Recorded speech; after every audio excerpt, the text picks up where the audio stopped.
reflexionar un poco acerca de lo que tenemos en mente, ¿no?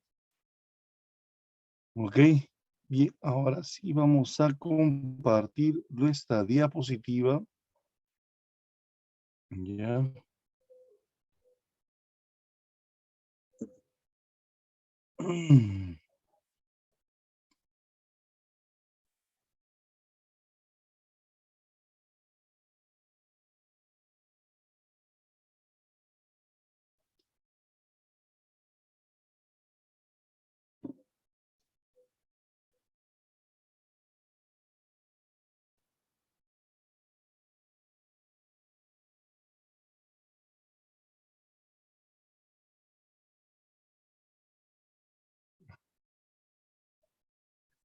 Listo.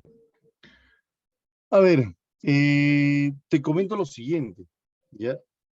Es importante reconocer, ¿ya? Que en la Constitución Política del Perú, el instrumento más importante últimamente ha tenido modificaciones, ¿ya? Determinados artículos han mejorado, ¿no? En los últimos años, ¿ya? Han cambiado la idea, ¿ya? El, el gobierno ha decidido cambiar una institución, ¿no? En el año 2019, bueno, con elecciones, con referéndum inclusive, eh, han decidido cambiar una institución, un organismo constitucional, ¿no? Porque hubieron ciertos problemas de corrupción, ¿ya? Y eso generó, pues, ¿no? La posibilidad de que se intente cambiar el sentido, ¿ya? Y sobre todo la organización de dicha institución, de dicho organismo, ¿ya?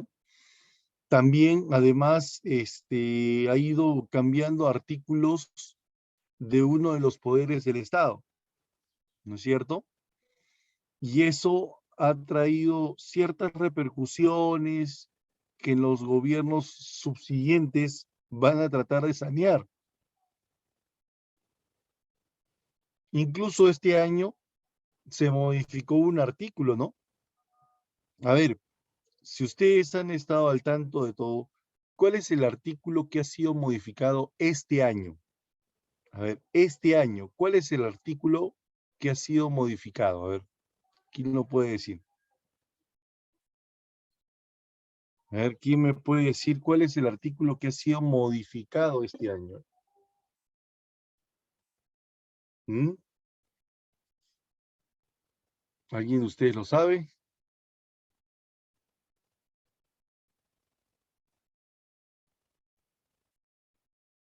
¿Mm? A ver, ¿por ahí alguien de ustedes lo sabe?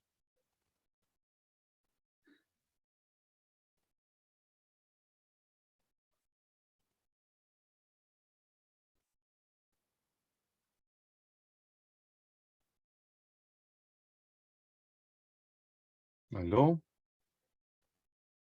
Chicos, ¿se encuentran presentes?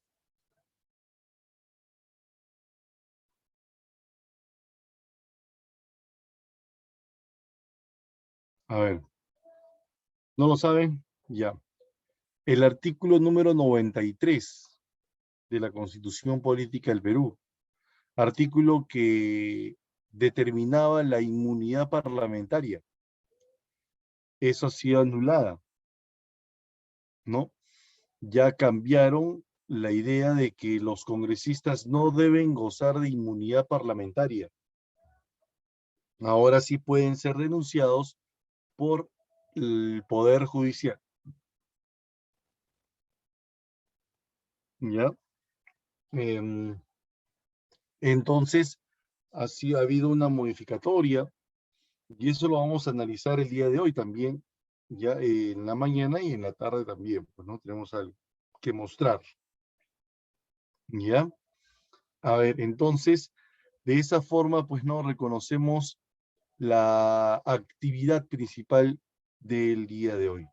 Hoy vamos a hablar acerca de el Estado y los poderes del Estado. Vamos a analizar eso.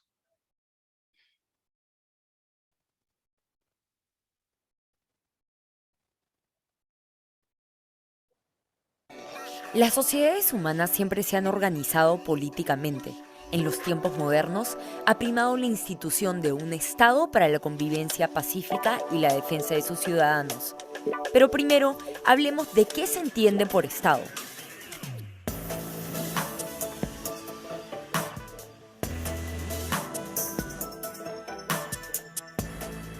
Esta es la organización de una sociedad que tiene 4 elementos importantes: el territorio, una población con características comunes, soberanía sobre su sociedad y un gobierno conformado por instituciones en manos de autoridades. Según el artículo 43 de la Constitución, nuestro Estado es una república democrática, social e independiente. Ahora, este no es el único tipo de Estado que existe. Están los estados federales como Estados Unidos, en los que a pesar de ser un solo Estado, cada territorio delimitado mantiene cierta autonomía, como legislar, establecer impuestos o manejar su seguridad. También existen monarquías constitucionales y parlamentarias, como por ejemplo el Reino Unido. Pero hablemos de nuestra definición de Estado. La palabra república implica el cambio de autoridades elegidas cada cierto tiempo y que el poder emana de los ciudadanos. Que ésta sea democrática significa que los ciudadanos participan en la elección de estas personas. En nuestro caso, estamos en una democracia representativa, es decir, los electores no toman las decisiones directamente, sino que escogen a representantes para que tomen decisiones en su nombre.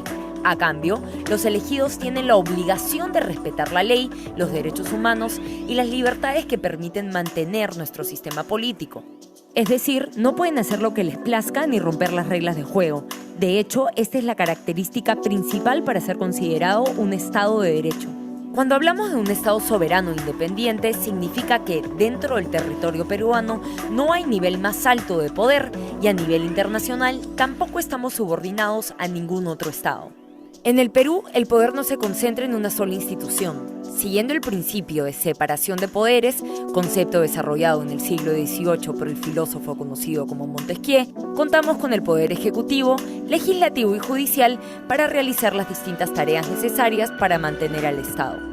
A ellos se suman otros 10 órganos como el Tribunal Constitucional, que contrario a lo que se piensa, no es parte del Poder Judicial, que son llamados organismos constitucionalmente autónomos.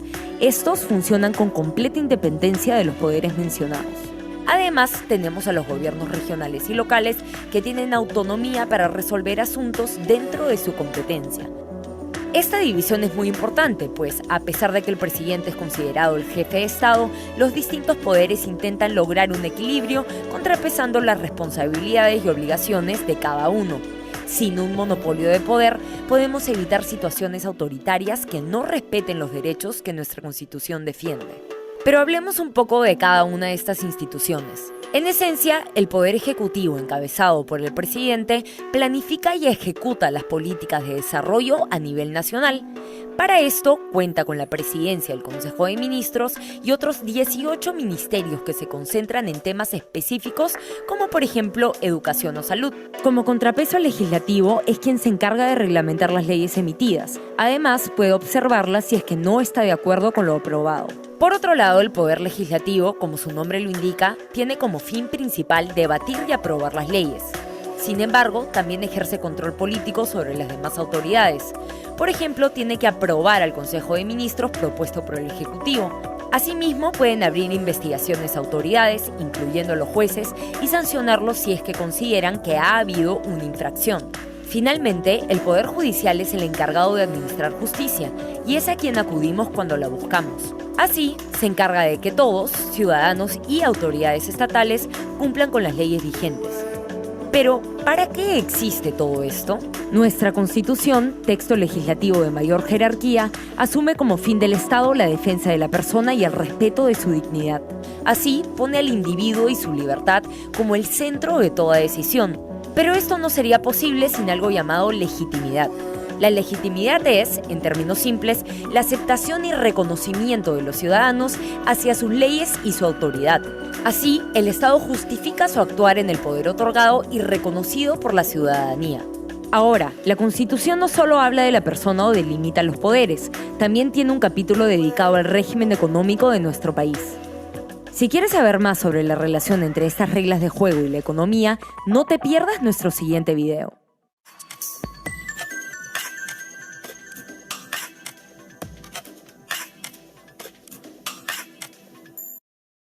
Bien, entonces con este video podemos conocer un poquito más acerca de lo que es el Estado, ¿no? El Estado es la nación peruana jurídica y políticamente organizada sobre un determinado territorio, ¿ya?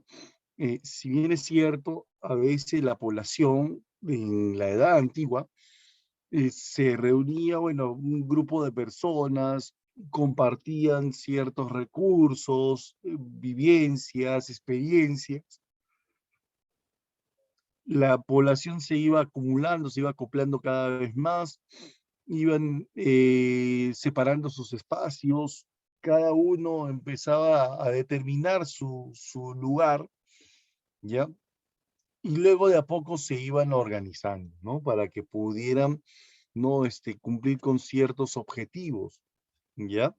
Luego se organizaban a través de grupos de personas directivas, ¿no? Que realizaban gestionaban, ¿no? Las actividades que eran en bienestar de la población, del grupo, ¿ya? Poco a poco esas directivas iban estableciendo, ¿no? Ciertas normas, ciertos reglamentos, ¿no? A la población para que pudieran cumplir con objetivos básicos. Y esas normas luego se iban generalizando, iban fortaleciéndose más, y así empezaba ya lo que es el camino de un Estado, ¿no? Eh, para poder cumplir con los objetivos, cumplir con los objetivos que esta misma población requiere, el bienestar general. ¿Cuáles son los elementos del Estado, profesor? Los elementos del Estado peruano se manifiestan de 4 formas diferentes. A ver, la primera, sabemos muy bien que es la agrupación, el conjunto de personas que habita dentro de un determinado territorio. ¿Saben cómo se llama ese conjunto de personas? A ver, ¿quién lo puede decir? El conjunto de personas que habita dentro de un determinado territorio y están unidos por vínculos de parentesco o vínculos de costumbre, historia, ¿no? A ver, ¿cómo se llama ese grupo de personas? Ese conjunto de personas. A ver, ustedes lo saben, a ver, ¿quién me lo dice? ¿Quién me lo dice? Vamos, vamos. ¿Mm? A ver, ¿quién me lo dice? A ver. ¿Mm? ¿Quién me puede decir cómo se llama ese conjunto de personas que habita dentro de un determinado territorio? Exactamente, Alex, muy bien. Es la nación. La nación. ¿Ya? La nación vive en un determinado lugar, espacio geográfico. Ese espacio geográfico que está conformado por suelo, subsuelo, dominio marítimo y espacio aéreo que lo cubre, es denominado exactamente, Alison, muy bien, el territorio. Dentro del territorio imperan las leyes. Para hacerlas respetar, la población debe tener una capacidad. ¿Cómo se llama esa capacidad para hacer respetar las normas dentro del territorio nacional? ¿Cómo se llama? A ver, ¿cómo se llama esa capacidad que tiene la población para poder hacer respetar las leyes dentro del territorio nacional? A ver, ¿alguien de ustedes se lo sabe? ¿Mm?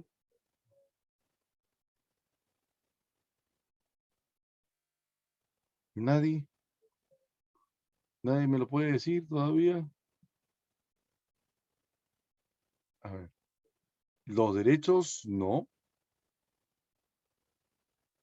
Es una capacidad que tiene la población para hacer respetar las leyes dentro del territorio.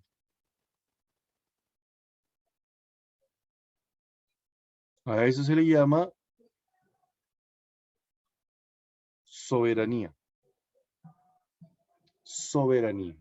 ¿Ya?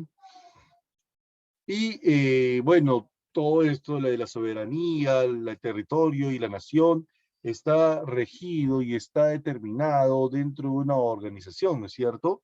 Así es, un conjunto de instrumentos que se crean para poder organizar todo esto. ¿Cómo se llama? El ordenamiento jurídico, ¿no? Las normas que se crean para poder organizar toda esta actividad y cumplirlas en su totalidad, ¿ya? Esos son los elementos del Estado peruano. Aquí está su breve expresión o definición de cada uno de estos órganos, ¿no? O de cada uno de estos elementos, perdón.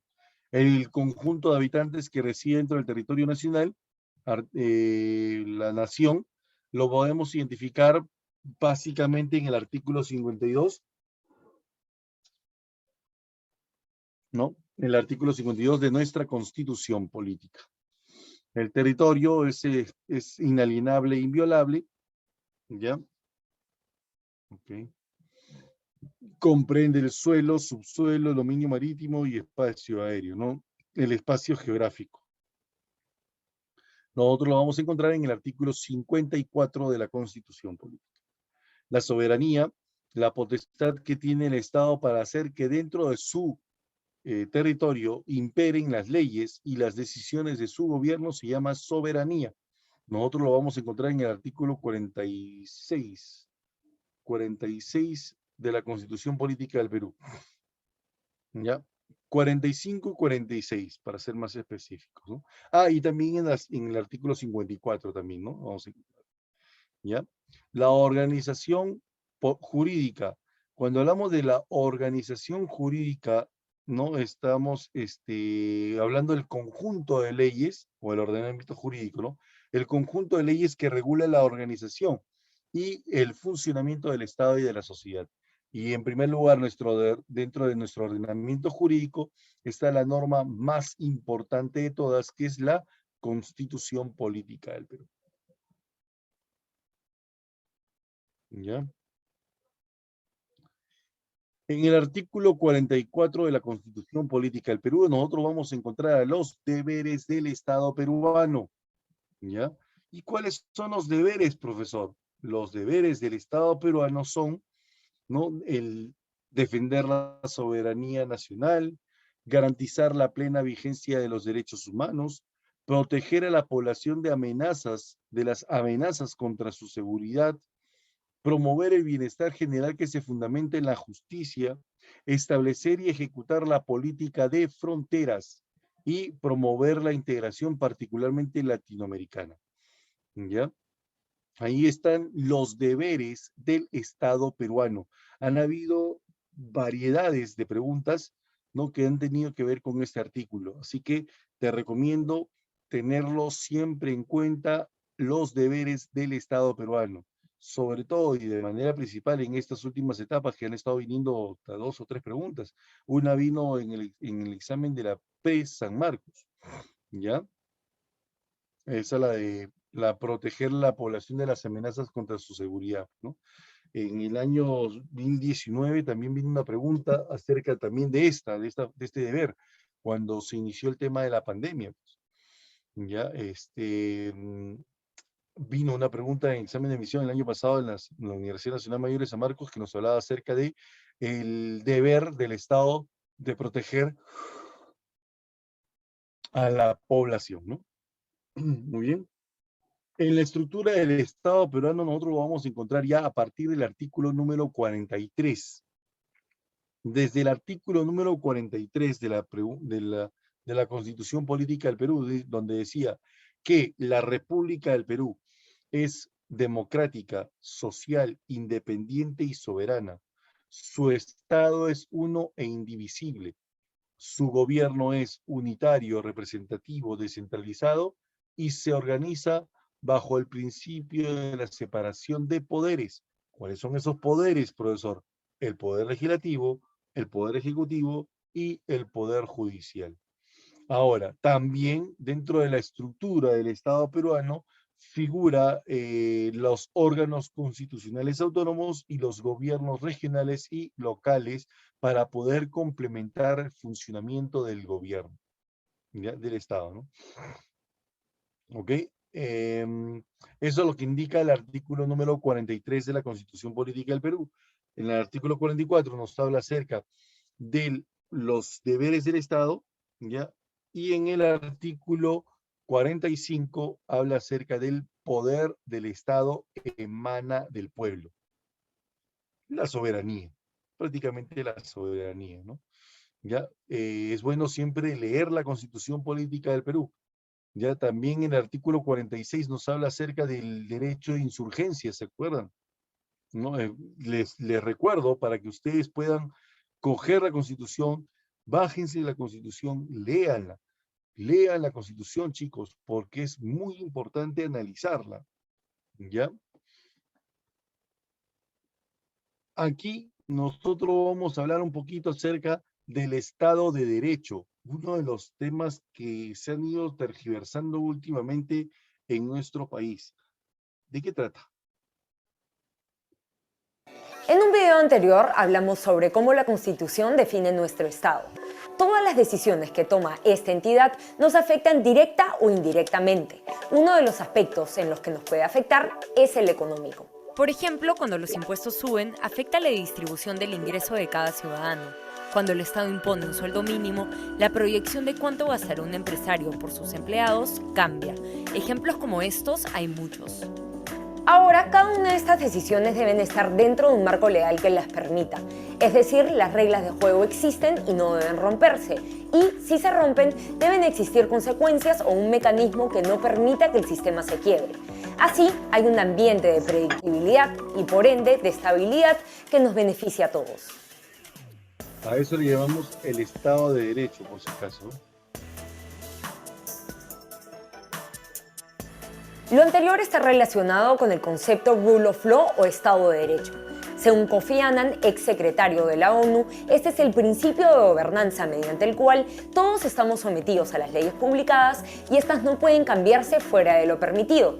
Así, las decisiones estatales son predecibles.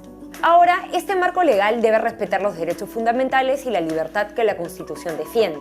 Así, el Estado de Derecho garantiza la primacía de la ley, la igualdad ante esta, el respeto a la separación de poderes, la participación ciudadana, la no arbitrariedad de las decisiones y la transparencia. Pero recordemos que no solo es importante tener estos lineamientos, sino que sean realmente acatados y que existan los mecanismos para garantizar su cumplimiento. Por ejemplo, yo sé que el día de mañana el Estado no puede quitarme mi casa. Según la Constitución, la propiedad privada es inviolable y a menos que exista un contexto de seguridad nacional o necesidad pública declarada por ley, esta no puede ser violada. Además, deben indemnizarme por los daños causados. Ahora, si un ladrón entra a robarme, tengo la opción de acudir a la policía y al Poder Judicial para rectificar lo sucedido. La Constitución también reconoce el rol subsidiario del Estado. Es decir, solo puede realizar actividad empresarial por alto interés público o manifiesta conveniencia nacional. Y una ley debe autorizarlo primero. Si el sector privado puede satisfacer una necesidad por su cuenta, no habría justificación para que el Estado entre a competir conmigo. Todas las decisiones que tomamos como personas naturales o como empresas están basadas en una proyección a futuro. Si este es predecible, puedo determinar cómo y cuánto me conviene invertir. Sin esta predictibilidad, no puedo saber cuál será mi situación en unos meses o años. Varios estudios afirman que la valoración del Estado de Derecho juega un papel determinante y positivo en el desarrollo económico de un país. El Banco Mundial y el Proyecto Mundial de Justicia son dos de las instituciones que calculan este índice. Al ser un término abstracto, las variables tomadas en cuenta pueden cambiar. Por ejemplo, algunos factores que el Banco Mundial considera es el control de corrupción, la estabilidad política y la calidad de la regulación. El Proyecto Mundial de Justicia considera los límites al poder gubernamental, la transparencia, el respeto a los derechos fundamentales, entre otros. El índice de Estado de Derecho realizado por el Banco Mundial va desde el menos 2.5 hasta el 2.5. En el 2017, Perú obtuvo menos 0.5, colocándose en el tercio inferior del listado que incluye a todos los países. La mayor puntuación corresponde a nuestra calidad regulatoria, mientras la más baja se refiere a nuestro control de corrupción. El índice elaborado por el Proyecto Mundial de Justicia va del 0 al 1. En el ranking 2019, el Perú se encuentra en el puesto 70 de 126 países con un puntaje de 0.51. Así, baja 5 posiciones con respecto al listado del año anterior. La mayor puntuación la tenemos en los límites a los poderes del Estado, mientras la más baja se refiere a nuestro sistema de justicia penal. A pesar de que el término Estado de Derecho es abstracto y depende de muchas variables, el concepto de predictibilidad y estabilidad que representa es un factor importante para el desarrollo de cualquier país. Si no hay reglas, muchos no querrán jugar y los que lo hacen tendrán más libertades para jugar sucio. Si quieres ver más videos como este, visita nuestro canal de YouTube y activa las notificaciones.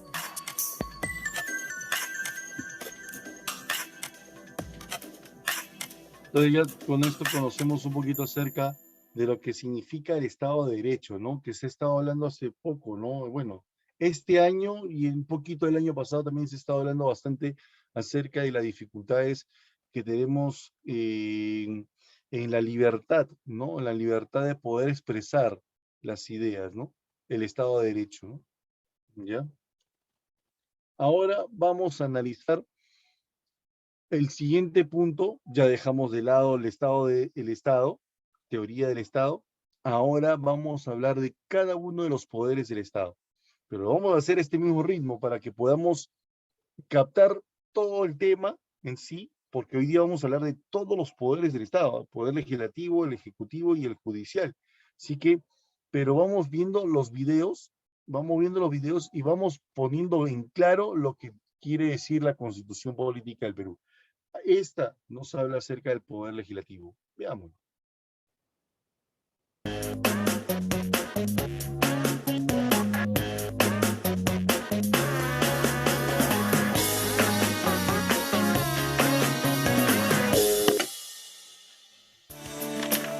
Los congresistas representan a la nación y no están sujetos a mandato imperativo. No pueden renunciar. El cargo vaca por muerte, inhabilitación física o mental permanente. Pueden ser habilitados o destituidos.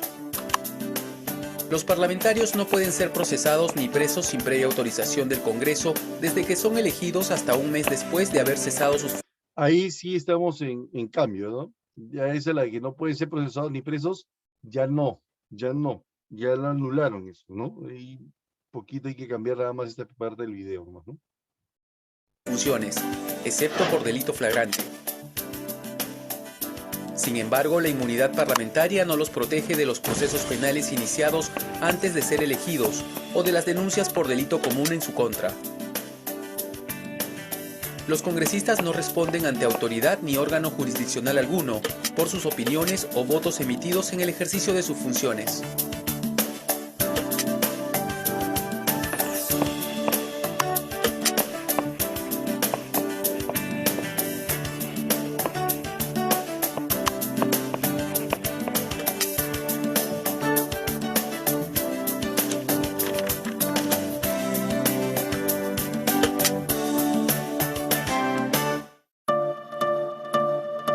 El Perú tiene más de 30 millones de habitantes.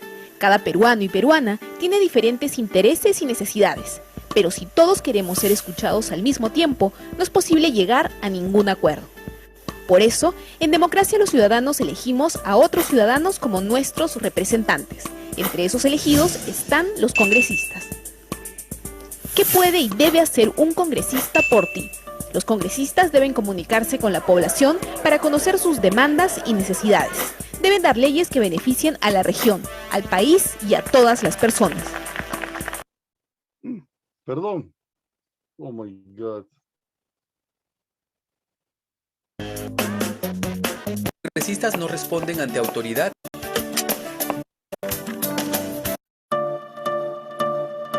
El Perú tiene más de 30 millones de habitantes. La peruana tiene diferentes intereses y no es posible llegar en democracia a los ciudadanos. Entre esos elegidos están los congresistas. Ya, a ver. A partir de aquí vamos a ver las funciones específicas que tienen los congresistas. ¿Sabían ustedes que en el artículo 95 de la Constitución Política del Perú dice que los congresistas representan a la nación? ¿Sí? No están sujetos a mandato imperativo ni a interpelación. ¿Ya? Artículo 95, 93, si no me equivoco es.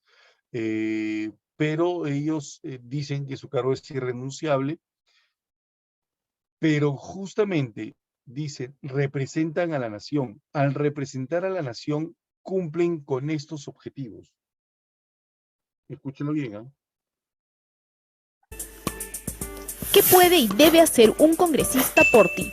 Los congresistas deben comunicarse con la población para conocer sus demandas y necesidades. Deben dar leyes que beneficien a la región, al país y a todas las personas. Deben fiscalizar al Poder Ejecutivo y a otras instituciones del Estado para asegurar que cumplan sus funciones con transparencia y eficiencia. Deben actuar con neutralidad, sin aprovecharse de su cargo en beneficio personal o partidario. ¿Qué no debe ni puede hacer un congresista? Los congresistas no pueden ofrecer ni hacer obras públicas. Tampoco pueden construir puentes, pistas o colegios. Esas son tareas del Poder Ejecutivo y de los gobiernos regionales y municipales. No pueden darte trabajo ni ayudarte a encontrar trabajo, aunque sea su pariente, amigo, paisano o miembro de su partido. No pueden recibir regalos, dinero o favores por su trabajo. No pueden usar su influencia para favorecerte en un juicio o en cualquier proceso con alguna entidad del Estado. Exige a tu congresista solo lo que puede y debe hacer.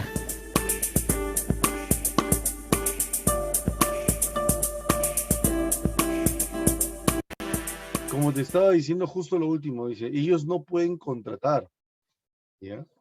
Ellos no pueden jalar a su gente. Este último punto del reglamento del Congreso implica de que el mismo Congreso no lo cumple. ¿Por qué? Porque cada congresista que llega siempre con sus asesores. Entonces, al llegar con sus asesores, están dándole trabajo, ¿no? Entonces, ahora lo que debería hacer es lo siguiente. Ellos llegan al Congreso y ahí deben haber asesores del Congreso. No estar cambiándolos a cada rato, ¿no? Deberían haber trabajadores constantes en el asesoramiento del Congreso, ¿no? Aún así, seguimos dándonos cuenta de que el reglamento mismo también los congresistas pueden hacer uso de ello en cualquier momento, ¿no? El poder legislativo reside en el Congreso, el cual consta de una Cámara única, ¿ya? Está conformada por 130 congresistas que tienen el cargo del Congreso por un periodo de 5 años. Ya no pueden ser reelegidos, según el artículo 90A, ya no pueden volver a ser reelegidos, ¿no? ¿Ok?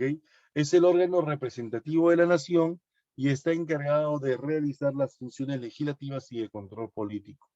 Además, en el artículo número 90 figura los requisitos para ser candidatos al Congreso. ¿Cuáles son los requisitos? El ser peruano de nacimiento, el haber cumplido 25 años de edad, el gozar del derecho de sufragio o derecho al voto y estar inscritos en el Registro Nacional de Identificación y Estado Civil, RENIEC. ¿Ya? Ahora, también dice, ¿no? Los candidatos a la presidencia no pueden postular al Congreso, pero los candidatos a la vicepresidencia sí pueden ser simultáneamente candidatos, ¿no? Al Congreso, ¿ya? O sea que, profesor, una pregunta, ¿la señora Dina Boluarte, ella ha podido ser congresista? Sí ha podido ser postulante de Congreso, ¿ya?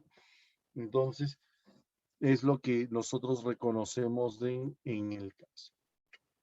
Después hablamos acerca de la función del congresista. Esto lo encontramos en el artículo número 92. A partir del artículo 92 nos habla acerca de que la función del congresista es a tiempo completo. Le está prohibido desempeñar cualquier cargo, ¿no? O cualquier oficio o profesión durante las horas de funcionamiento del Congreso, ¿ya? O sea, básicamente, si está funcionando el Congreso, ninguno de estos representantes puede asumir un cargo parecido, un cargo o profesión o oficio, tanto particular como público, ¿no? Es incompatible con el ejercicio de otra función pública, excepto no de la de ministro de Estado también. O sea, no pueden cumplir cargos públicos, solamente pueden llegar a ser ministros del Estado, ¿ya? Ministros del Estado. Es lo único que pueden llegar a ser los congresistas, ¿ok? Habla también acerca de la profesión que tiene ¿cómo se llama? El congresista, ¿no? Que mientras esté funcionando el Congreso, ¿no? Un congresista no puede elaborar, no puede ser dueño, ni accionista, ni abogado, ni asesor de empresas que tienen con el Estado contratos o convenios, ¿ya? No pueden laborar en empresas así. O mientras también seas el cargo de congresista, no puede haber empresas en las cuales tú trabajas, o él trabaja, es abogado, empresario o accionista, de empresas que obtengan durante el mandato del congresista convenios con el Estado. No puede haber eso, ¿ya? Simplemente el congresista no puede tener nada que tenga que ver con el Congreso, no con las empresas. ¿Ok? Las responsabilidades de los congresistas lo vamos a encontrar a partir del artículo 93, 94 y 95. ¿Ya? En el artículo 93 o 95, si no me equivoco, uno de ellos dice que los congresistas representan a la nación. Ya se me está escapando ya el recordar del artículo. Creo que es el artículo 93. Ya los congresistas representan a la nación, no están sujetos a mandato imperativo ni a interpelación. ¿Qué quiere decir? O sea, nadie puede dominar el Congreso, ni pueden ser interpelados, ¿no? ¿Ya? Pero sí habla acerca de la renovación, el cambio del artículo 93, ¿no? Ahorita vamos a ver. En un ratito lo voy a mandar el artículo modificado, pero ustedes lo pueden bajar, ¿ah? Ustedes ahorita inclusive pueden ayudarme a hacerlo, ¿no? A ver, ¿quién es esa persona que tiene esa proactividad de poder ayudar a su profesor? A ver, ¿quién puede ayudar? Yo quiero que ustedes, lo que quiero es que alguien de ustedes ingrese a Google, ponga la Constitución Política actualizada, Constitución Política del Perú actualizada, ¿ya? Y ahí hay un link donde aparece la Constitución Política actualizada hasta el mes de febrero de este año. Ya, el mes de febrero de este año se ha modificado el artículo 93. Así que cuando encuentres ahí ese artículo, ya, o ese link, abre la Constitución, ¿ok? Y ubíquense en el artículo 93, y al ubicarse en el artículo 93, ya, copien lo que dice el artículo, la modificatoria, cópienlo y péguenlo en el chat del grupo, por favor, de acá de esta sala, para todos en general, ¿ya? Por favor, aquí lo puede hacer, o sea, es abrir la página del Google, observar ¿cómo se llama el link de la Constitución Política del Perú actualizada, ¿ya? Entrar a esa página y buscar el artículo 93 con la modificatoria, ¿ya? Según la ley 31.11.8, ¿ya? Copiar el artículo 93 y pegarlo en el chat de esta sala, ¿ya? Para todos, ¿eh? Para todos, no para mí solo, para todos, ¿ok? Sería espectacular, pues, no, saber si alguien lo pudiera lograr, ¿ya? Entonces, mientras tanto, en el artículo 95 hablan acerca de las sanciones también, ¿no? Las sanciones. El congresista...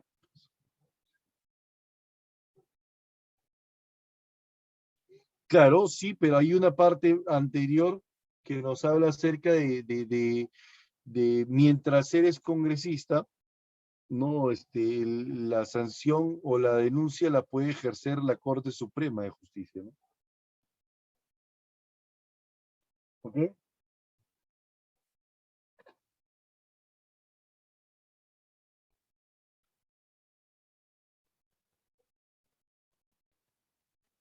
Ah, ahí está. Excelente.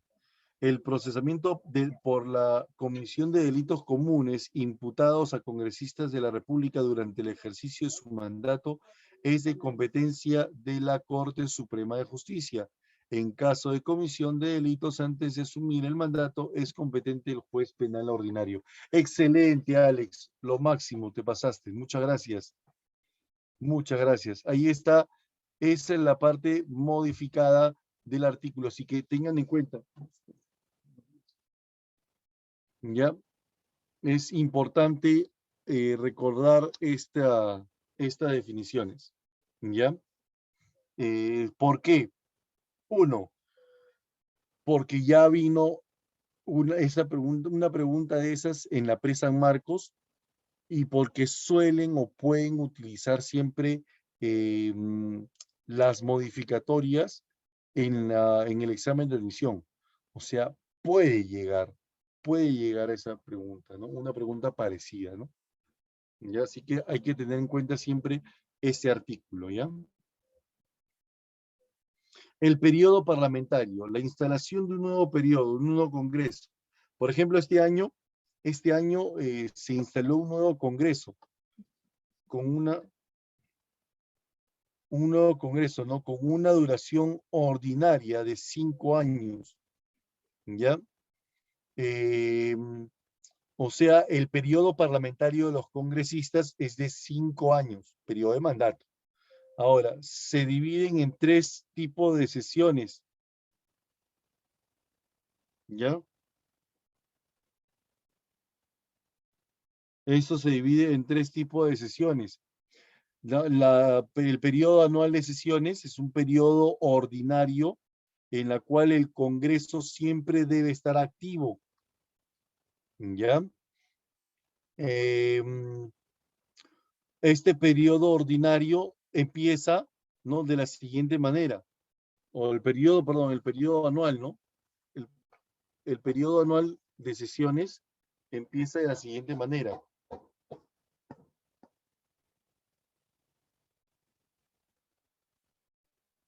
Ya, a ver.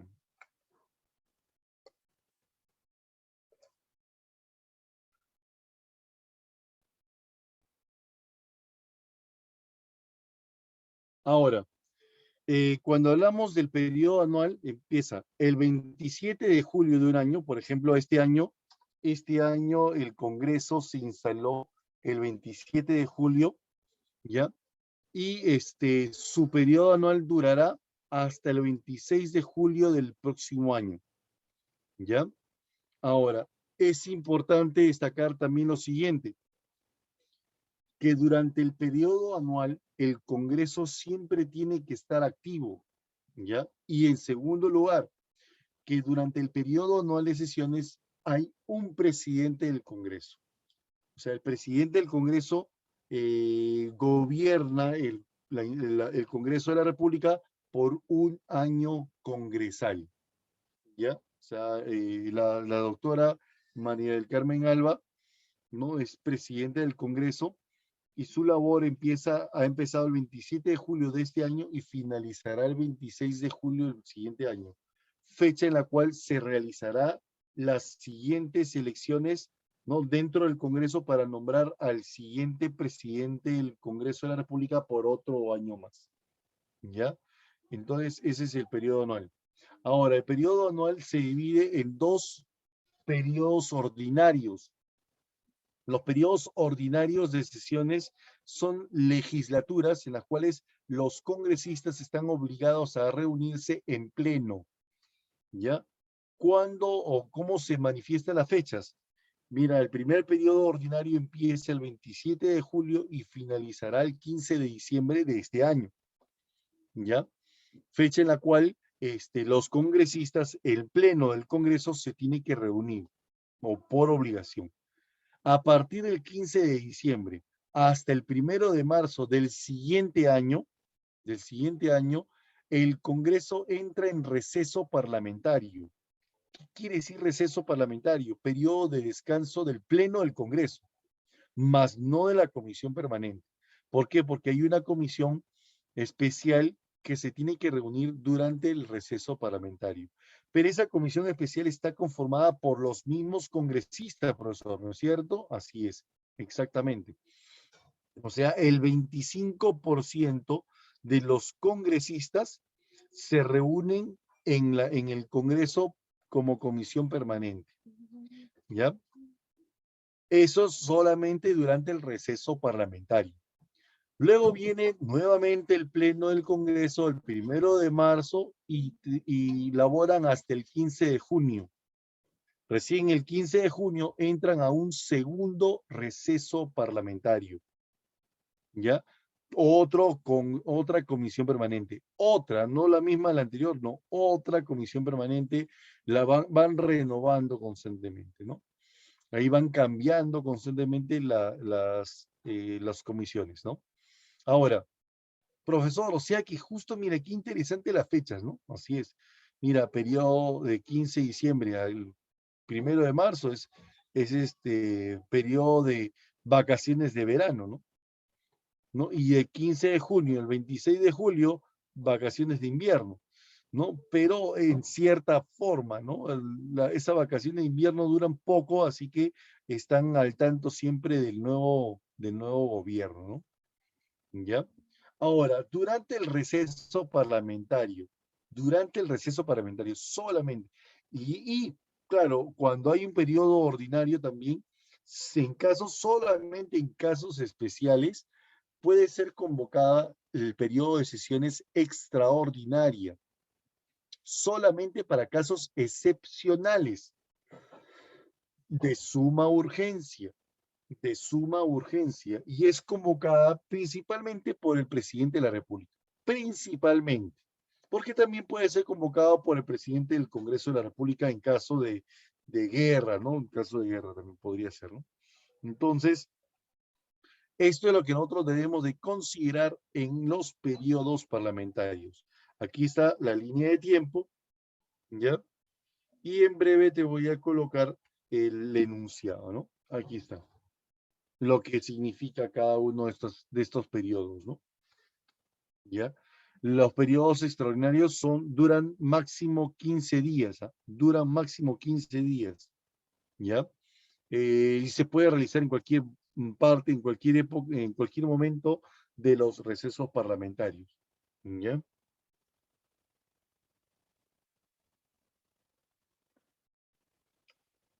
Ahora veamos un poquito más acerca de las funciones del Poder Legislativo. Como hemos visto en otros videos, el Estado se compone de 3 poderes: el Ejecutivo, el Legislativo y el Judicial. Hoy, en Enterarse, hablaremos del Poder Legislativo. ¿Para qué sirve? ¿Cuáles son sus funciones?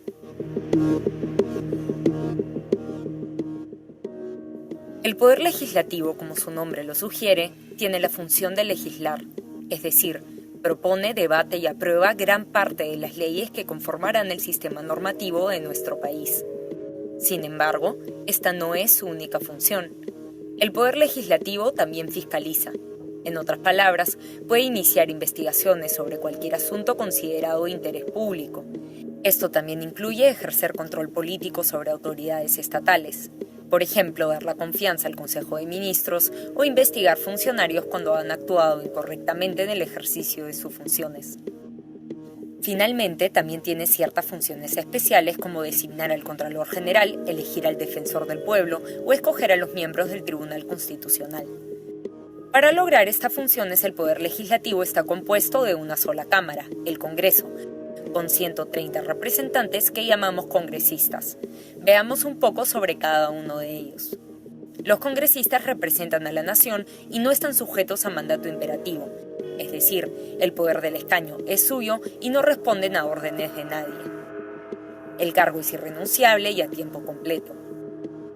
Por otro lado, el Congreso, a pesar de tener una sola Cámara, está compuesto por distintos órganos que cumplen determinadas funciones. Primero tenemos al Pleno del Congreso. El Pleno es la máxima asamblea deliberativa. Está integrado por todos los congresistas elegidos en un determinado periodo. Ahí se debatirán y votarán los proyectos de ley y demás asuntos que se incluyan en la agenda legislativa.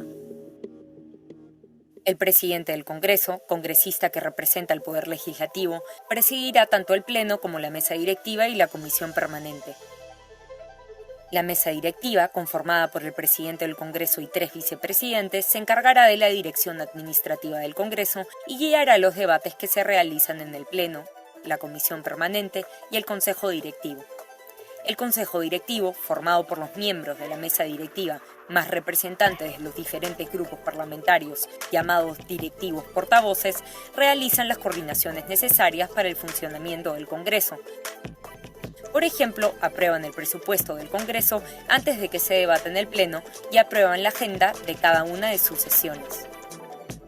La comisión permanente, a cargo del presidente del Congreso, está conformada por no menos de 20 congresistas, elegidos en el Pleno según la proporcionalidad de los partidos en los escaños. Esta se reunirá cuando el Congreso esté en receso o cuando sea convocada. Es especialmente importante, pues, en caso el presidente de la República decida disolver el Congreso, como sucedió en el 2019, esta comisión no se incluye en esta disolución y continuará con las funciones congresales hasta tener un nuevo poder legislativo. Además de la comisión permanente, existen muchas otras comisiones dependiendo del objetivo. Las comisiones ordinarias se encargan de estudiar y dictaminar sobre asuntos ordinarios de la agenda del Congreso. Por ejemplo, existe una comisión agraria, otra de Constitución y Reglamento, de Educación, de Justicia, de Salud y Trabajo y muchos otros ámbitos que el presidente del Congreso puede proponer. Luego están las comisiones de investigación, encargadas de investigar asuntos públicos, las comisiones especiales, constituidas con fines específicos o protocolares, y las comisiones de ética parlamentaria, la que se encargará de resolver, en primera instancia, las denuncias que se formulen según el Código de Ética del Congreso. Ahora pongamos algunos ejemplos hipotéticos para entender mejor cómo funcionan los distintos órganos del Poder Legislativo. Primero veamos el procedimiento legislativo, siempre recordando que otras normas como las leyes de reforma constitucional tienen otros requisitos. Primero debe haber una iniciativa legislativa. Un congresista o un grupo de congresistas propone una ley, por ejemplo, para promover la alimentación saludable en niños a través de la implementación de octógonos nutricionales en el etiquetado de ciertos productos. Una vez presentado el proyecto, irá a las comisiones competentes. En este caso será revisada por la Comisión de Salud y Población y la Comisión de Defensa del Consumidor. Cada una de estas comisiones realizará un dictamen, favorable o desfavorable, que publicarán en el portal del Congreso o en el diario El Peruano con al menos 7 días de anticipación para su debate en el Pleno. Tras ser debatida, esta podría tener observaciones que la harían regresar a las comisiones mencionadas o habrá una doble votación para determinar si será aprobada o no con los votos de más de la mitad del número legal de congresistas. Si los votos son favorables, la ley será enviada al presidente de la República para que la promulgue dentro de los 15 días de recibida, siempre y cuando no haya observaciones. Si el presidente no se pronuncia en este plazo, el presidente del Congreso podrá promulgar la ley y que ésta entre en vigencia. Ahora, en el ámbito de control político, Existen diferentes procedimientos como la interpelación de ministros, la acusación constitucional, la vacancia del presidente de la República o el levantamiento de la inmunidad de altos funcionarios del Estado para que puedan ser investigados y procesados. En otro video hablaremos un poco sobre cada uno de estos procesos. Como podemos ver, el Poder Legislativo tiene dos principales funciones: legislar y ejercer control político para asegurarse que las autoridades estén cumpliendo debidamente con su labor. Conoce más sobre el Estado peruano y los demás poderes en nuestro playlist El Estado Peruano. Si te gustó este video, dale like y ayúdanos compartiendo nuestro... Listo, entonces hemos visto las funciones del Congreso y cómo está organizado, ¿no? Cómo está organizado. Ahorita lo vamos a ir analizando también. Como hemos... Ahí están las funciones del Congreso, son las funciones legislativas, ¿no? Debatir y aprobar reformas de la Constitución, leyes y resoluciones legislativas. La función control político, que se manifiesta en comprende la investidura del Consejo de Ministros, realización de actos e investigaciones sobre la conducta política del país, ¿no? O del gobierno, ¿no? Y entre las funciones especiales están las funciones de la comisión permanente, ¿no? La de designar y nombrar a determinadas responsabilidades, ¿no? Contralor General de la República, el Defensor del Pueblo, los miembros del Tribunal Constitucional, los miembros del directorio y del superintendente de banca y seguros, ¿no? Eso ya tienen que hacerlo en este mes también, ratificarlo sobre todo, ¿no? En la estructura y organización del Parlamento están, ¿no? El Pleno del Congreso, el Consejo Directivo, la Junta de Portavoces, la Presidencia, la Mesa Directiva y las comisiones. El Pleno del Congreso, chicos, es la máxima asamblea deliberativa del Congreso. Recuérdalo bien, la máxima asamblea deliberativa del Congreso, ¿ya? El Pleno. El Consejo Directivo, ¿qué quiere decir? La mesa directiva y todos los portavoces de cada uno de los grupos parlamentarios. ¿Para qué se reúnen ellos? Para poder coordinar todas las actividades que se van a realizar dentro del Pleno, ¿no? O sea, la agenda parlamentaria, ¿no? Elaborar la agenda parlamentaria, ¿ya? E incluso dice que aprueba el presupuesto antes que se realice la reunión del Pleno, ¿no? La Junta de Portavoces, ¿qué viene a ser? La mesa directiva y un portavoz de cada grupo partidario. ¿Por qué? ¿Para qué se reúne la Junta de Portavoces? Para poder hablar lo que quieren realizar dicho grupo político, para empezar a coordinar sus actividades, pues, ¿no? ¿Ya?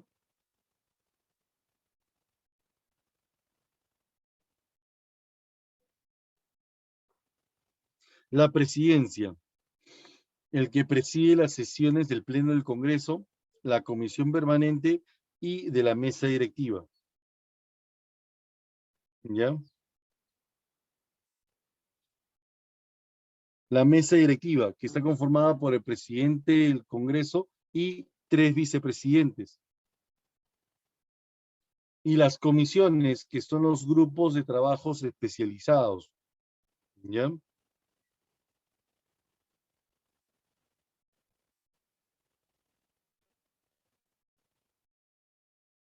¿Ok? Entonces, este es importante, pues, ¿no? Establecer las comisiones, ¿no? Las comisiones, hay comisiones ordinarias, como ustedes ya han podido notar, se han enterado en el anterior video, que son 24 comisiones, ¿ya? Y que cumplen funciones específicas, ¿no?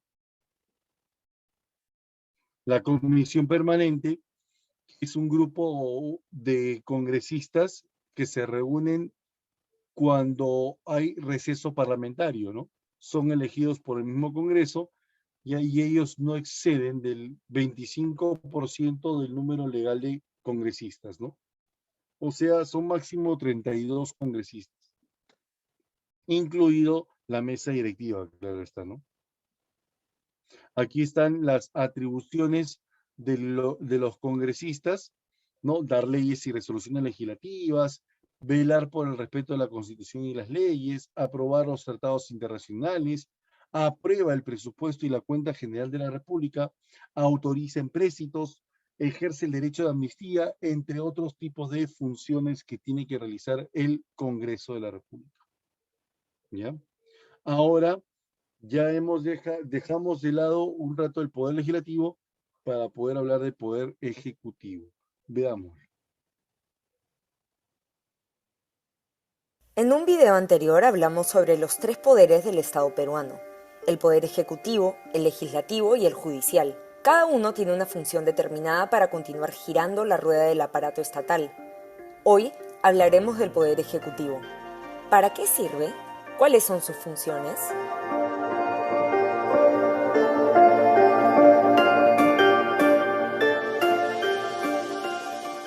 El Poder Ejecutivo, como su nombre nos dice, es el encargado de ejecutar, es decir, se encarga de hacer que la política general del gobierno se lleve a cabo a nivel nacional.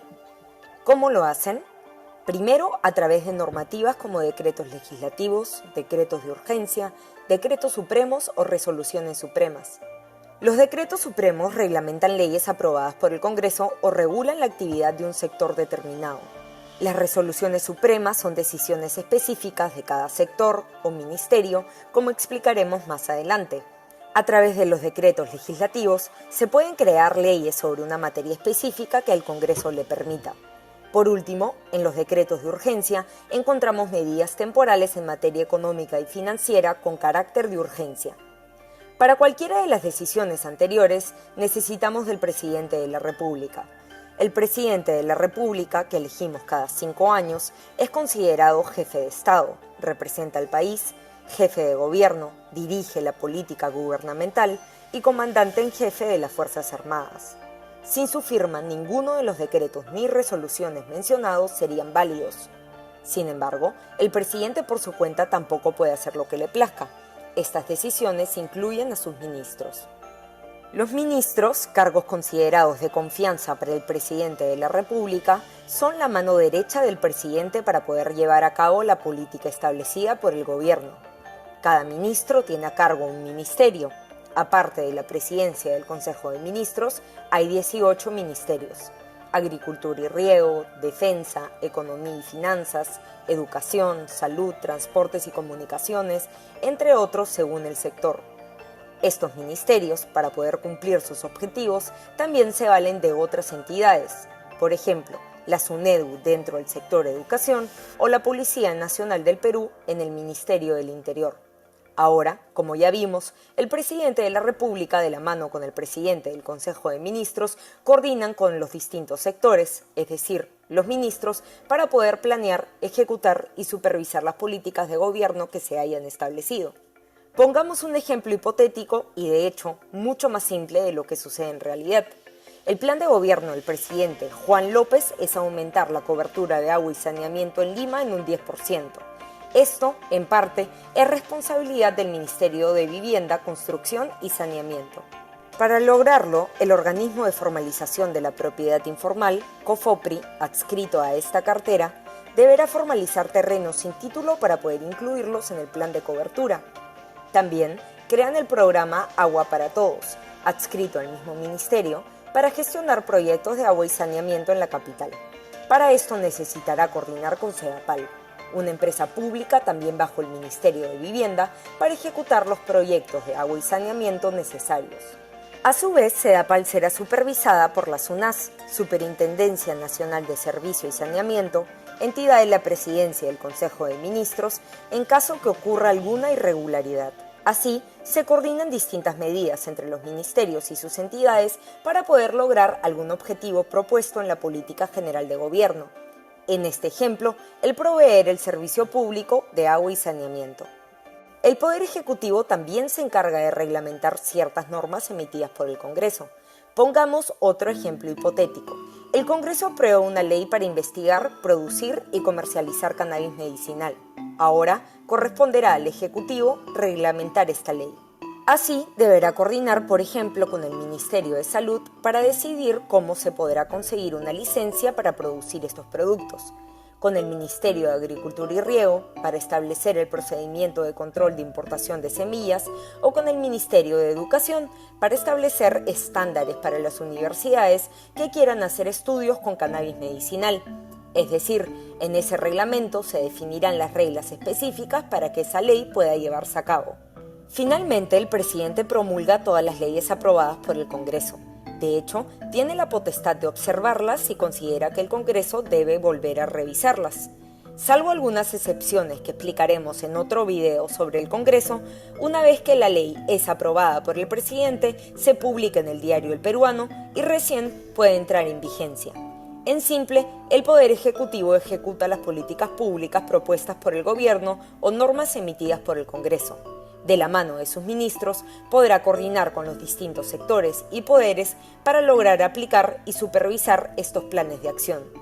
Si te gustó este video, dale like y suscríbete a nuestro canal.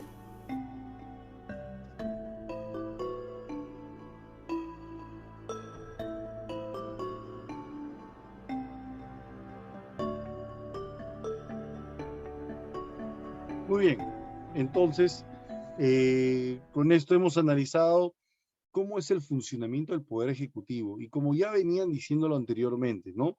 El Congreso, si bien es cierto, son los que representan a la nación, ellos se encargan de escuchar a la población y de crear las leyes respectivas para poder generar el funcionamiento de la satisfacción de las necesidades del bienestar de la población. ¿Ya? Pero quien debe realizar las obras, quien debe organizar todas las actividades del plan del gobierno es el Poder Ejecutivo. Para eso está el Poder Ejecutivo, para ejecutar las normas, para ejecutar las actividades, ¿no?, del plan de gobierno. Entonces, cada uno debe tener sus propias funciones, ¿ya?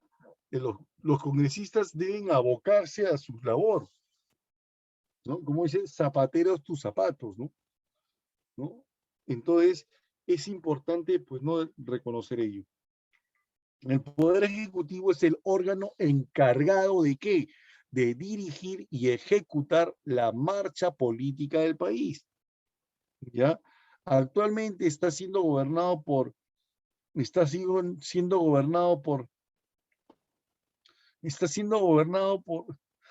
bueno, ya que importa, José Pedro Castillo Terrones, presidente de la República por el año 2021 y 2026. No sé si terminará.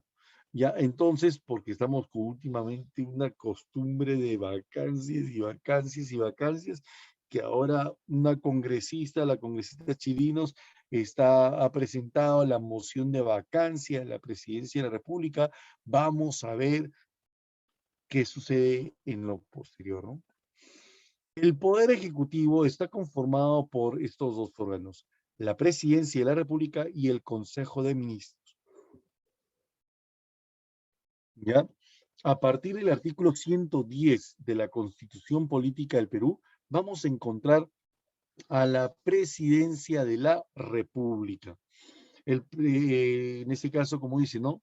El presidente de la República es aquel que está representada, pues, no, la presidencia de la República está representada por el presidente de la República, quien es el jefe del Estado y personifica a la nación. Es elegido por sufragio directo tras obtener más de la mitad de los votos. Junto con el presidente son elegidos de la misma manera, con los mismos requisitos y por igual término, dos vicepresidentes. Bueno, en este caso, el señor Pedro Castillo solamente tiene un vicepresidente debido a que anularon la postulación del señor Vladimir Cerrón, ¿no?, como vicepresidente. ¿Ya? Y era el primer vicepresidente, sobre todo. ¿Ya? Los requisitos para ser presidente, ¿no?, para ser candidato a la presidencia, es casi lo mismo del congresista, ¿no? Peruano de nacimiento. Tiene que ser peruano de nacimiento. Pero aquí la edad es mayor, ¿no? Tiene que ser mayor de 35 años de edad. Gozar del derecho de sufragio y estar inscritos en RENIEC. ¿Ya? Con respecto a su elección, cuando hablamos de su elección, de la elección de presidente de la República, dice que se elige por sufragio directo. ¿Ya? Es elegido el candidato que ha obtenido no más de la mitad de los votos. Los votos viciados o en blanco no se computan. Si ninguno adquiere la mayoría, se procede a una segunda elección, ¿ya? Dentro de los 30 días siguientes a la proclamación de los cómputos oficiales. ¿Y entre quiénes? Entre aquellos representantes que han alcanzado las dos más altas, no, mayorías relativas, ¿no? Imagínate que con 16% se llevó una segunda elección. No puedo creer, solamente ocurre en nuestro país, ¿no? Ay, ay, ay. ¿Ya? Entonces, con 16% y con 11,9%, ¿no? Se pasó una segunda vuelta, ¿no? No hay reelección inmediata, lo dice el artículo 112 de la Constitución, ¿no? En el artículo 112 nos dice que el periodo de mandato presidencial dura 5 años y no son reelegidos inmediatamente, ¿ya? Transcurrido otro periodo constitucional, el expresidente puede volver a postular, pero eso sí, sujeto a las mismas condiciones, ¿ya? En el artículo 113 nos habla acerca de la vacancia presidencial. ¿Cuántas veces hemos gozado vacancia presidencial últimamente? Imagínate cuántas. A ver. 3 vicepresidentes en estos últimos 4 años. En estos últimos 4 años, 3 presidentes han sido vacados, ¿no? Vacados. ¿Ya? ¿Cuáles son los motivos, los posibles motivos? Uno es la muerte del presidente. Otra es la incapacidad moral o física permanente declarada por el Congreso. Otra es por aceptación de su renuncia, ¿no? O dimisión aceptada por el Congreso. Otra es por salir del territorio sin permiso del Congreso o no regresar a él durante el plazo fijado. Y el otro es por destitución, tras haber sido sancionado, pues no por un delito cometido, no, un delito que establece el artículo 117 de la Constitución Política del Perú, ¿no? ¿Ya? Ahora, la pregunta es, ¿el último presidente en ser vacado quién fue? El señor Manuel Merino, por ejemplo, pues no, porque era presidente del Congreso y, bueno, se autonominó él solo, ¿no? El presidente de la República, ¿no? Entonces, renunció y le aceptaron inmediatamente su renuncia, ¿no? ¿Ya? El anterior a Manuel Merino, ¿quién era? El señor Martín Vizcarra, ¿no? Martín Vizcarra, que fue vacado ¿por qué motivo? Por su permanente incapacidad moral, supuestamente incapacidad moral, ¿no? ¿Ya? Luego, anterior al señor Martín Vizcarra, ¿quién fue vacado? El señor Pedro Pablo Kuczynski. ¿Por qué motivo, profesor? Por aceptación de su renuncia también, ¿no? Por aceptación de su renuncia. Tras haber sido nuevamente, no, o sea, solicitado su vacancia por segunda vez consecutiva, ¿no? En un mismo año, ¿no? Y anterior al señor Pedro Pablo Kuczynski, el señor Alberto Fujimori, que también renunció a su cargo, pero él renunció por fax, ¿no? No mandó un fax nada más, ¿no? ¿Ya? Entonces, de esa manera tenemos a las vacancias presidenciales. ¿Cuáles son los motivos? Recuérdalos bien porque puede venir en examen de admisión también, ¿no? Aquí tenemos algunas de las atribuciones del presidente de la República, que lo vamos a encontrar en el artículo 118, artículo 118 de la Constitución Política del Perú, ¿ya? Artículo 118 de la Constitución Política del Perú. Ya está aquí las atribuciones del presidente de la República, ¿ya?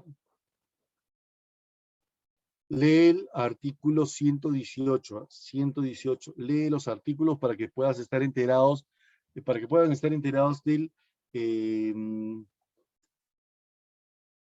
de las funciones, ¿no? Las atribuciones del presidente de la República.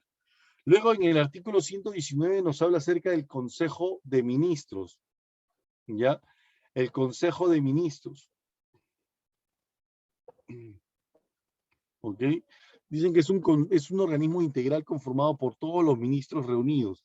El presidente de la República nombra y remueve al presidente del Consejo de Ministros, que es llamado también premier o primer ministro, ¿no? Actualmente es liderado por la señora o doctora, o no me acuerdo muy bien cómo le pueden llamar, licenciada, no sé, Mirta Vázquez Chuquilín. Es la actual presidenta del Consejo de Ministros, ¿ya? Supuestamente el Consejo de Ministros son los representantes más importantes para el presidente de la República, ya son cargos de confianza, ¿ok? Funciones del presidente del Consejo de Ministros. Dicen que después del presidente de la República es el portavoz autorizado del gobierno. ¿Ya? Después del presidente de la República es el portavoz autorizado del gobierno, ¿no? O sea, no, o sea, si no está presente el presidente de la República, ¿no? Quien habla, quien se expresa, ¿ya? En el país, o quien habla frente a la televisión, es el presidente del Consejo de Ministros, ¿ya?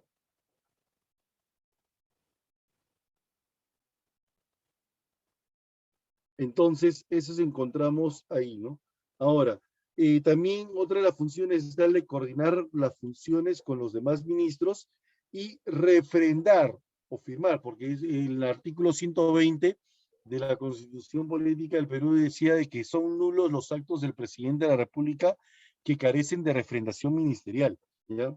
O sea, si un acto del presidente de la República no ha sido aprobado por el Consejo de Ministros, entonces es declarado nulo su acto, ¿no?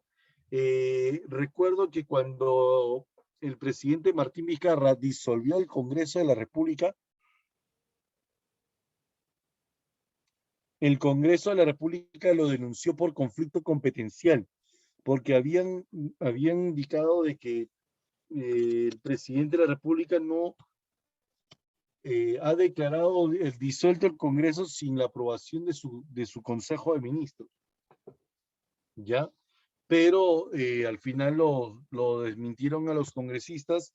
El presidente, bueno, en ese entonces el expresidente del Consejo de Ministros presentó el documento en la cual declaraba de que el presidente y el Consejo de Ministros habían ordenado la disolución del Congreso y se había firmado, todo se había refrendado. La refrendación es la firma y la autógrafa, ¿no? La presunta o de la actividad, ¿no? Que se realizaba dentro del gobierno, ¿no? ¿Ya? Entonces, quienes deben refrendar estos documentos es el presidente del Consejo de Ministros, ¿no? ¿Ya? Ahora, el ministro de Estado son quienes colaboran con el presidente de la República, por eso es un cargo de confianza en el ejercicio de sus funciones. Los congresistas pueden ser considerados ministros de Estado. Es el único cargo que pueden desempeñar previa autorización del Congreso, ¿no? ¿Ya? Requisitos para ser candidatos al Consejo de Ministros, ¿no? Al ministro, ¿no? Para ser ministros. ¿Ya? Ser peruano de nacimiento, tener más de 25 años de edad, porque es compatible con el congresista, ser ciudadano en ejercicio, y también dicen que los miembros de las Fuerzas Armadas y la Policía Nacional también pueden ser ministros, ¿ya? Pero no entiendo por qué hace muchos años atrás ¿no? Que no se viene nombrando un miembro de las Fuerzas Armadas como ministro de Defensa o ministro de Interior, ¿no? Se supone que ellos deberían tener más experiencia, pero últimamente paran convocando, pues, no personas civiles, ¿ya? Entonces, ahí como que afecta eso, ¿no?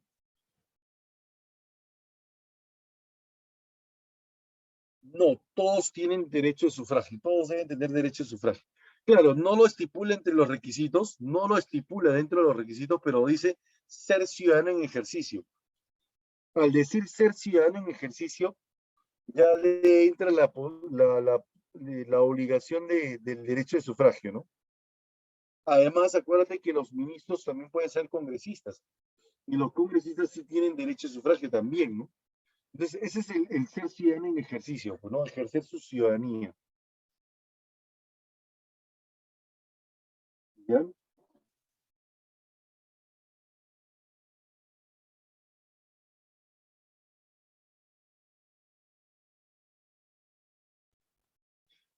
¿Cuáles son las atribuciones del Consejo de Ministros? De todos los ministros, ¿ah? Deben aprobar los proyectos de ley que el presidente de la República someterá al Congreso. ¿Ya? O sea, como los ministros no tienen eh, iniciativa legislativa, ¿ya? O sea, los ministros no pueden presentar proyectos de ley al Congreso, ¿ya? Lo hace el presidente de la República, pero para poder hacerlo eso, necesitan de la aprobación del Consejo de Ministros, ¿ya? Aprobar los decretos legislativos y decretos de urgencia que dicta el presidente de la República y deliberar y tomar decisiones sobre asuntos de interés público también, ¿no? Aquí están todas las carteras de los ministerios, no del Estado, ¿no? ¿Ya? Como podrás observar, existen 18 ministerios, además de la presidencia del Consejo de Ministros, ¿no? Hay más información destacada en la Constitución, así que recomiendo la lectura de la Constitución Política del Perú. ¿Ya? Y ahora vamos a hablar acerca del Poder Judicial.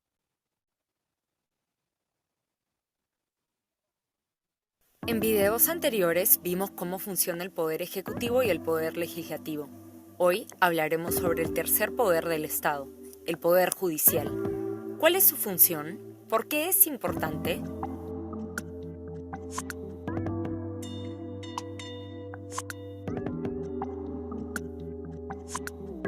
El Poder Judicial, al igual que el Legislativo y el Ejecutivo, es un poder autónomo e independiente. Su función principal es la administración de justicia en todo el Perú. El objetivo, garantizar la defensa de los bienes y derechos de todos los peruanos. Para esto resuelve los litigios o controversias que se presenten entre diferentes personas, naturales o jurídicas, llamadas partes en el proceso judicial, y se encarga de hacer cumplir las distintas obligaciones y responsabilidades que le corresponde a cada una de ellas. Esta resolución de conflictos se basará en la Constitución y las normas vigentes de nuestro sistema legal y culminará en una sentencia judicial. Para lograr lo anterior, el Poder Judicial cuenta con distintos órganos e instancias a las que podemos acudir, respetando un orden según su jerarquía. Si no estamos de acuerdo con una sentencia judicial, podemos pedir a una instancia superior que la revise. Sin embargo, una vez que llegamos a la última instancia, esta sentencia se considerará cosa juzgada.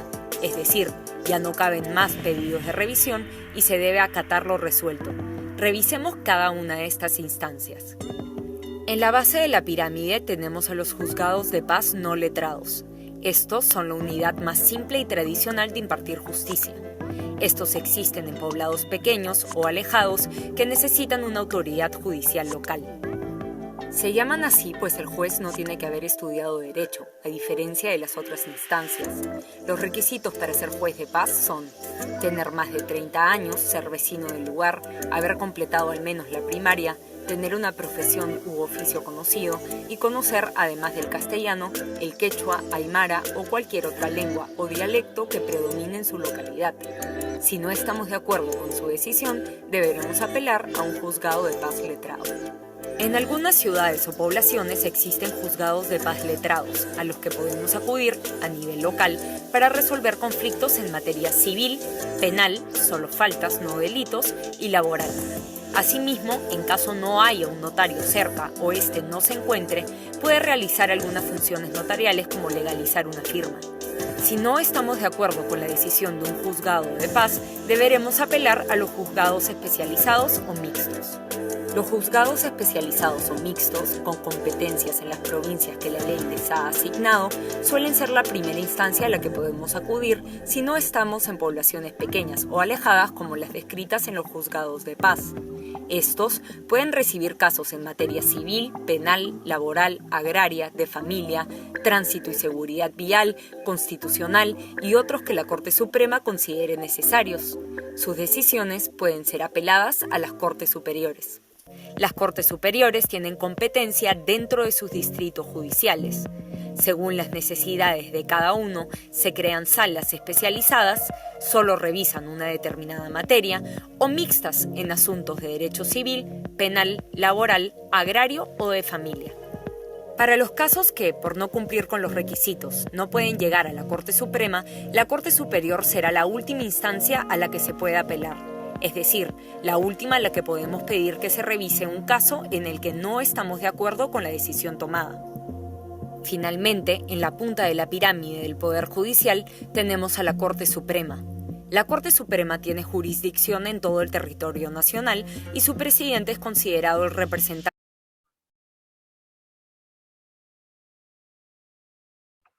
de todo el Poder Judicial. Asimismo, la sala plena de este órgano es el órgano supremo deliberativo de este poder. Pero no cualquier caso puede llegar a la Corte Suprema, solo revisan casos en materia civil, penal y constitucional. Además, solo admite recursos de casación, contiendas de competencia entre jueces, resuelve ciertas consultas y algunas apelaciones previstas en la ley, como cuando se apela una sanción impuesta por la Sala Superior u otras en materia constitucional. ¿Quiénes son las personas detrás de estas instancias? Los jueces o magistrados son elegidos mediante un concurso de selección antes en manos del Consejo Nacional de la Magistratura, institución que ha sido reemplazada por la Junta Nacional de Justicia, de la que hablaremos en otro video. Siempre que sea posible, los jueces deben propiciar la conciliación entre las partes. Asimismo, son responsables por impulsar el proceso, es decir, solicitar toda la información a las partes que consideren necesaria para tomar una buena decisión. Finalmente, son responsables por las faltas o delitos que cometan en el ejercicio de sus funciones. Para ser asignados a los distintos órganos, según su jerarquía, se toma en consideración los méritos que han logrado, su carrera judicial, su idoneidad moral y la antigüedad de su labor como juez. En conclusión, el Poder Judicial es el poder encargado de administrar justicia en nuestro país con el objetivo de garantizar los bienes y derechos de todos los peruanos. Para acudir a él, debemos respetar el orden jerárquico de sus distintos órganos de revisión. Si te gustó este video, dale like y apóyanos compartiendo nuestro contenido.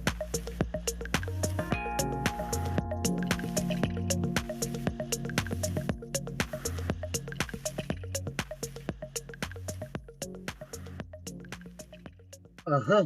Entonces, a ver, vamos a responder a la pregunta de Alex. No, ¿cómo que ser vecino? Para poder llegar a ser un juez de paz, los jueces de paz, acuérdate que solamente se deben encontrar o se deben ubicar en comunidades campesinas, ¿ya? En comunidades nativas que están alejados del Poder Judicial, de un órgano del Poder Judicial. Entonces, para poder organizar esto, lo del juzgado de paz, el juez de paz debe ser un representante de su comunidad, ¿no? Como es un representante de su comunidad, entonces debe estar, pues, no, debe estar presente en ese mismo lugar, por eso debe ser vecino, no debe ser un vecino de esa comunidad, ¿ya? ¿Ok? Entonces, esa es la diferencia, ¿no? No podría caer en parcialidad, no, porque debe ser reconocido, una persona reconocida dentro de su grupo. O sea, como dicen, los jueces de paz son nombrados por votación popular, ¿no? Su grupo, su comunidad lo elige, ya lo eligen, entre ellos lo eligen, ya, y tiene que ser la persona más reconocida de la comunidad, ¿no? Tiene que ser una persona, también creo que hay una serie de requisitos más, ¿no? Para ser juez de paz, si no me equivoco, está por acá ahí está. Debe ser mayor de 30 años, ser vecino del lugar, debe tener primaria completa, profesión conocida y conocer la lengua o dialecto de la comunidad, ¿no? ¿No? Dice, este representante tiene que ser una persona de aspecto intachable, también dice, ¿no? Es lo que indican entre sus normas, ¿no? Entre sus reglamentos, ¿no? Claro, es el juez de paz no letrado, ¿no? Ujú. Así es. Muy bien. Ese es en cuanto al Poder Judicial. En videos Ya. anteriores vimos Muy bien. Ese Poder Judicial, entonces, es uno de los 3 poderes del Estado peruano, pero ¿de qué está encargado? Tiene la potestad de administrar justicia. Profesor, ¿a partir de qué artículo lo voy a encontrar? En el artículo 138 de la Constitución Política.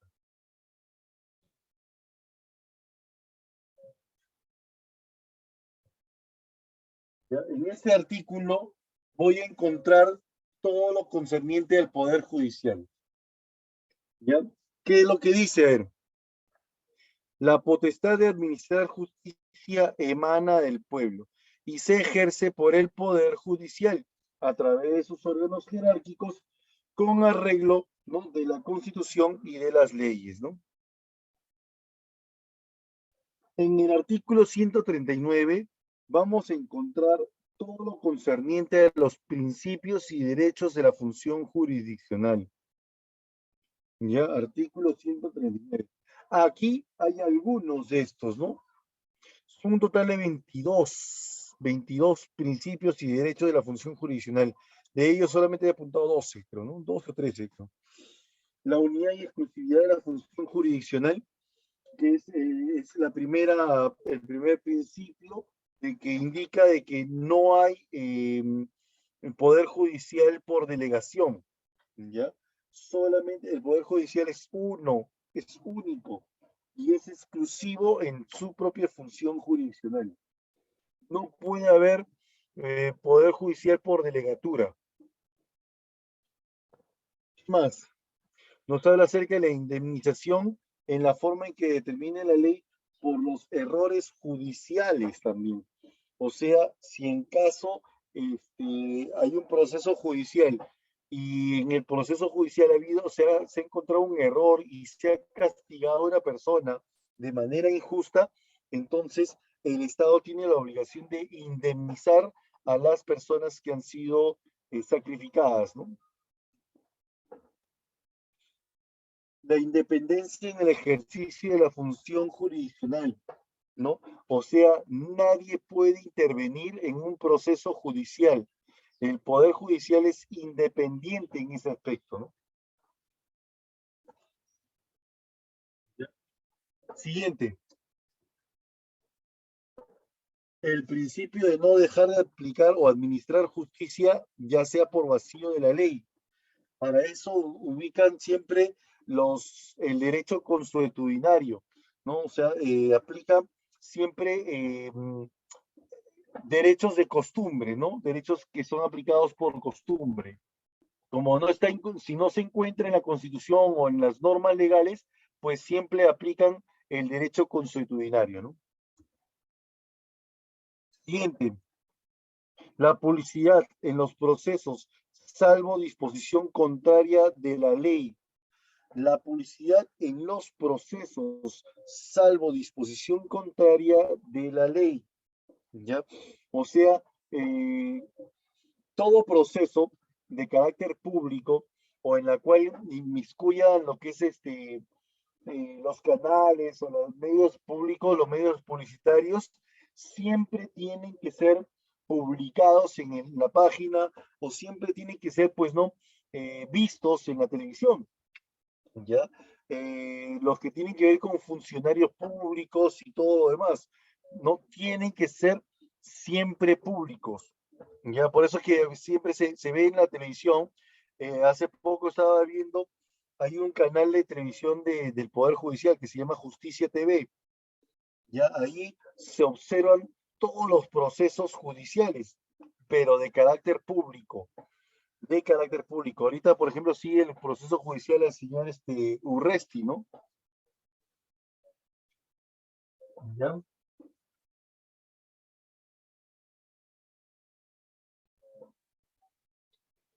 Esto es en cuanto a los principios, no otro más.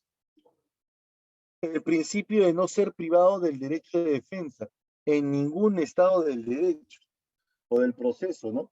O sea, nosotros siempre tenemos el derecho de ser defendidos. Más principios tenemos la observancia del debido proceso y la tutela jurisdiccional.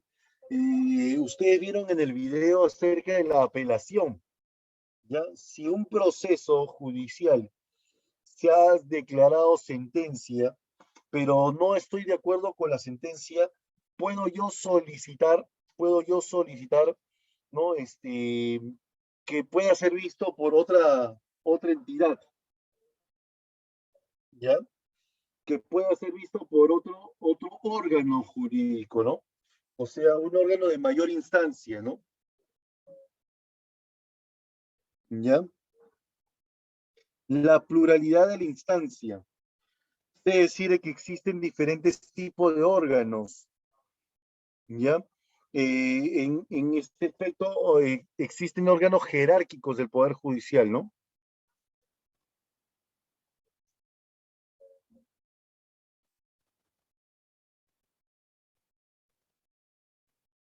¿Ya? El principio de no ser condenado en ausencia. Para que dicten sentencia, la persona, el procesado, tiene que estar presente.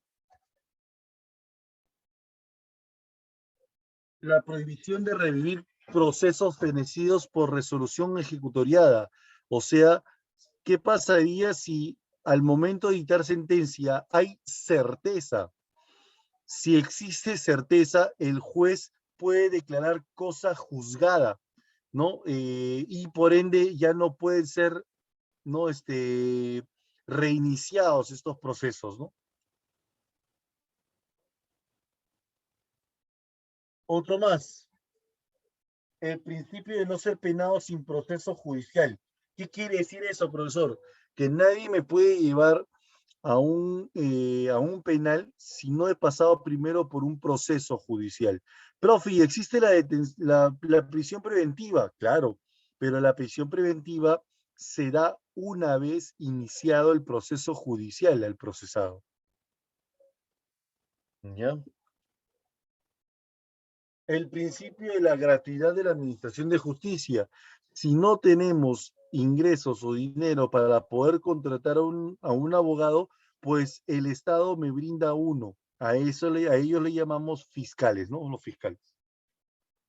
Entonces, esos son los principios y derechos de la función jurisdiccional. Hay más, como te dije, hay más principios todavía, ¿no? ¿Cuáles son los órganos jerárquicos del Poder Judicial? A ver, ¿quién me lo puede decir? ¿Quién está en la punta, en la cúspide del Poder Judicial? A ver, ¿quién está? A ver, dígamelo, por favor, ¿quién está en la cúspide del Poder Judicial?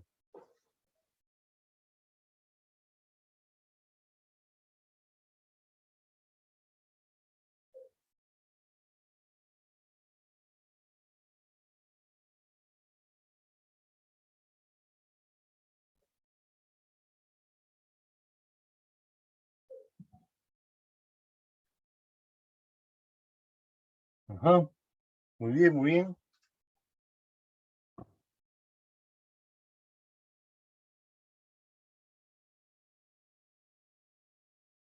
Solamente una persona nada más responde. ¿Y el resto qué está haciendo?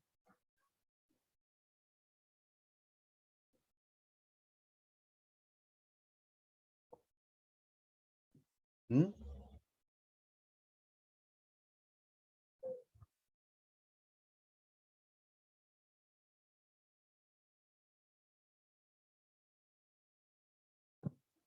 Uy, solamente tengo un alumno, creo, ¿no? A él es Surco, ¿no? Y el resto está brillando por su ausencia.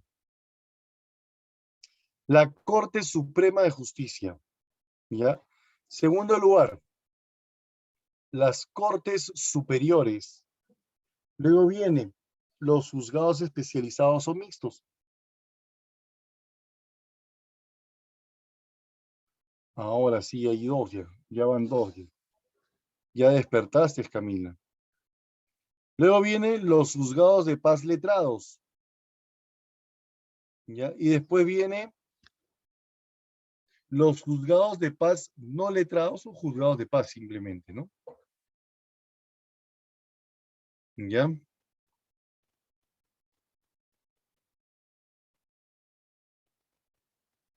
Ahí está. Entonces, ellos son los órganos eh, jerárquicos del Poder Judicial, ¿no?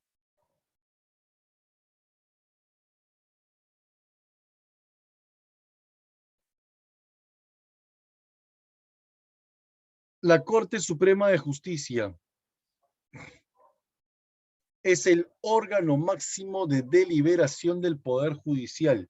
La Sala Plena de la Corte Suprema es el órgano máximo de deliberación del Poder Judicial. Está integrada por 18 vocales supremos, ¿ya? Ellos se encuentran en una sola sede, Lima, pero se rigen en todo el territorio de la República, ¿ya? Resuelven todos los procesos que han sido iniciados en las Cortes Superiores, ¿no? O también, bueno, en este caso de carácter civil, penal y constitucional nada más, ¿ah? De carácter civil, penal y constitucional, ¿ya?